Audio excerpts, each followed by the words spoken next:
கர்த்தருடைய பரிசுத்தமுள்ள நாமத்திற்கு மகிமை உண்டாவதாக. இயேசு கிறிஸ்துவின் நாமத்தினாலே உங்களை வாழ்த்துகிறேன்.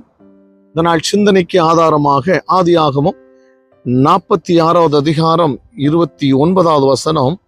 தன்னை தாழ்த்தின யோசேப்பு தன் இரதத்தை ஆயத்தப்படுத்தி அதில் மேல் ஏறி தன் தகப்பனாகிய இஸ்ரவேலை சந்திக்கும்படி போய் அவனை கண்டு அவனுடைய கழுத்தை கட்டி கொண்டு வெகு நேரம் அவன் கழுத்தை விடாமல் அழுதான்.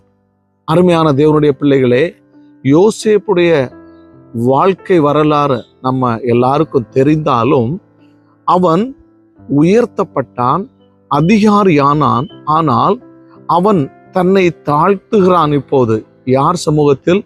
பெற்றோர் சமூகத்தில் தன்னை தாழ்த்துகிறான்.